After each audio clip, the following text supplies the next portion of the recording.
A lot of people want to work on climate. That's a really, I think, low bar. Is we want the people who are so irrationally committed to this, they can't imagine that they're going to work on anything else for the rest of their life.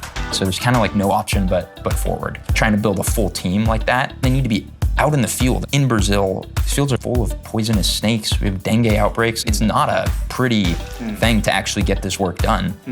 The only people who are willing to do that day in and day out, they have this thing where this is the only thing I can work on.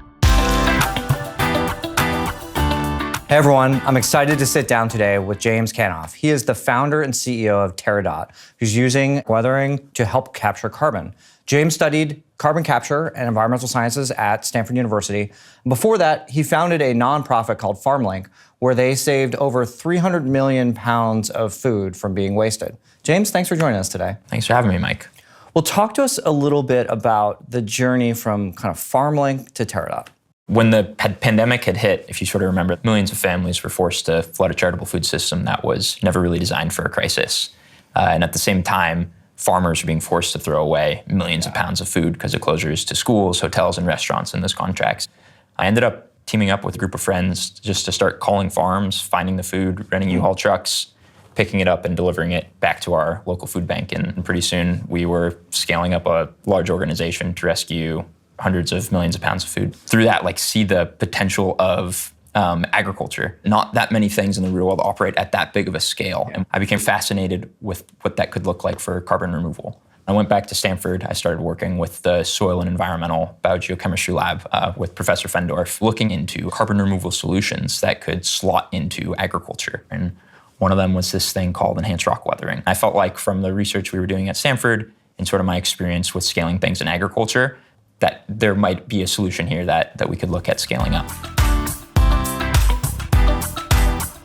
Well, let's break this down a little bit. So ERW, enhanced rock weathering, explain it to me. If we look back at geologic time on a global basis, what you can see is if you look at a graph of atmospheric CO2, rock weathering has been one of the primary drivers at pulling CO2 down from the atmosphere.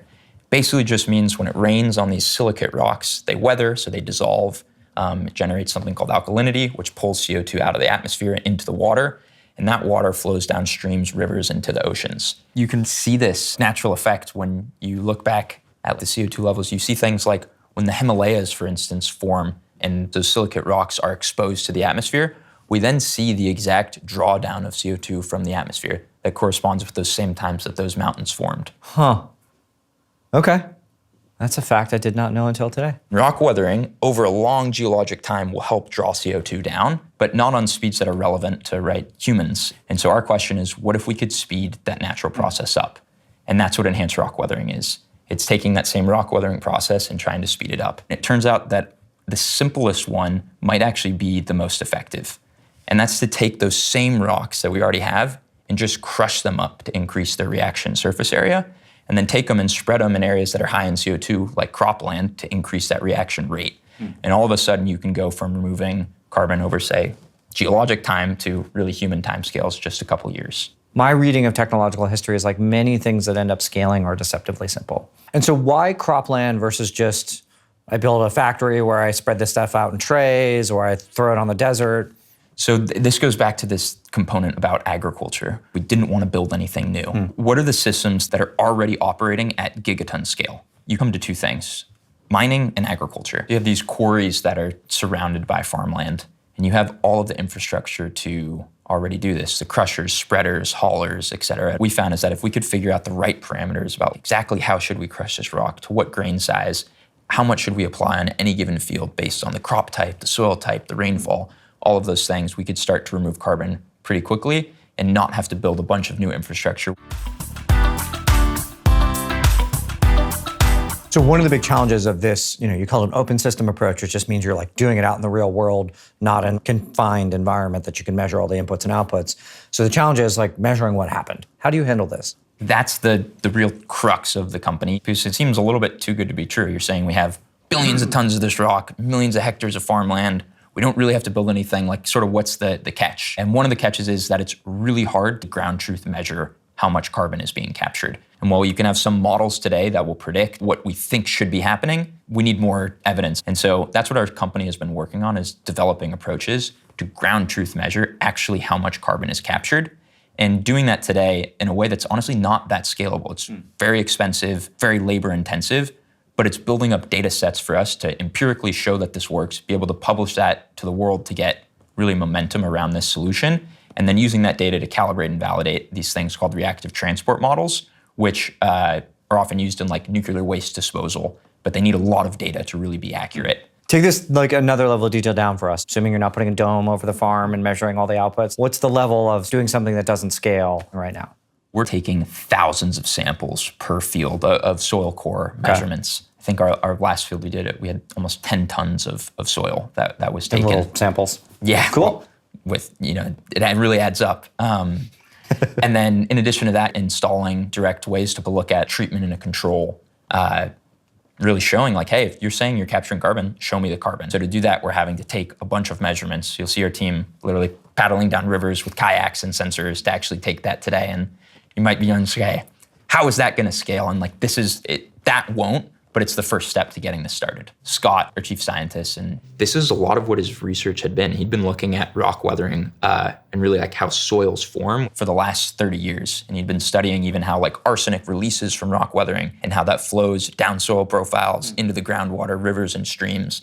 And so we're taking a lot of that research and transferring it into a new goal, which is how do we track the carbon that's actually being captured? And then once you do this like not particularly scalable solution, how do you turn that into something that's like economically viable? As we do this on a larger and larger area, one is our signal gets a lot stronger. So the amount of measurements that you need becomes smaller. So we have to increase the scale, we have to increase the precision, and then we ultimately have to use that data to start to calibrate some of these models so that we can make inferences onto those fields that we're not actually measuring. Well, let's talk about where this can go. 2050, we need tens of billions of tons of carbon removal. If Terradot is like wildly successful, how big can this get? It's really to try to get the world to implement this enhanced rock weathering solution. It's not just going to be like a startup. It's going to scale these logistics. We want to build the science and technology tools to enable some of the largest companies on Earth and even governments to start implementing this solution. You can imagine if a country like India implements enhanced rock weathering program, you're talking about hundreds of millions of tons of carbon that can be captured just by one country. We're building this facility right now with Embrapa, who's like the Brazilian government's it's kind of like the USDA, as a trial to actually show that this technology works empirically in order to build those tools. And then we want to help create a bunch of hubs all around the world. Why did you go to Brazil in the first place? And it turns out that tropical environments that are warm and wet really, really weather those rocks. And so it's like, we should go where rock weathering works the best, the fastest, and let's start there. I've never heard you express either the idea too that like, oh, we're just gonna like, let's get all of India and Brazil to do this. Which is like, it sounds both just audacious, but at the same time doesn't sound impossible. It's been done before. Brazil, like 1960s, 1970s, they were a major agricultural importer. They're now the fourth largest agricultural exporter in the world. That's largely due to the liming of the acidic soils. So these soils were too acidic really to support farming. They started using limestone in order to raise the pH. And this research agency, Embrapa, was really like what led this and literally transformed Brazilian agriculture into one of the biggest powerhouses in the world.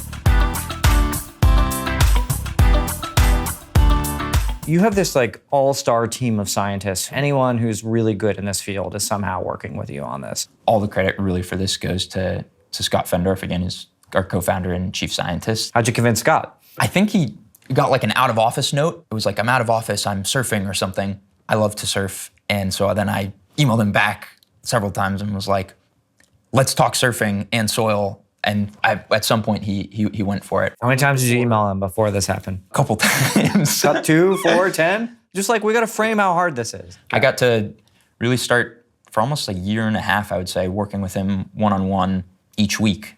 Just like, okay, you know nothing, but you seem pretty eager to learn. Like first day, he's like, here's the like book on soil. Like, why don't you read this and come back to me? And it's like, it's like, hey, I've read this, and like, I have like 30 questions. Probably the way he tells the story is like, this kind of crazy kid showed up and it's very motivated, but like, didn't really know. But over time, when we got to work together, I think we really sort of figured out that component. And in terms of building the actual team, Scott's view was that if we just tried to solve this in academia, it was gonna take a really long time. It was not fast enough from a climate perspective. And if we just went and formed a startup then we wouldn't be able to get the expertise that we needed to in order to do this right. So Scott's view was that we needed to try to create kind of a different structure and try to get some of the world's experts to start to take away time from their labs to help this thing scale. What was one or two things you wish someone had told you on the beginning of this journey? Not to confuse leadership with expertise.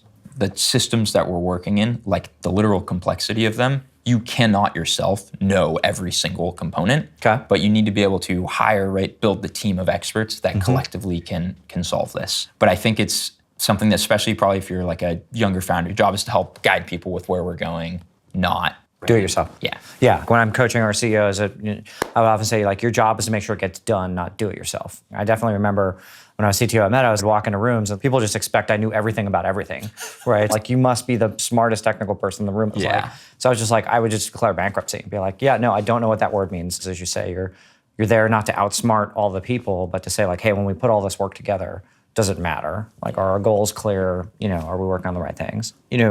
Working in climate can be very exciting, very rewarding, and very humbling at times too. You kind of see this like weird combination of good news and bad news all at once. How do you keep going? For like what we're working on, it just feels like crystal clear that rock weathering implemented around the world can be one of the main ways that we draw down CO2 from the atmosphere, help stabilize the planet. That creates like a much better future for everyone you know. We really want to see that future, and so we're going to work really hard to get there.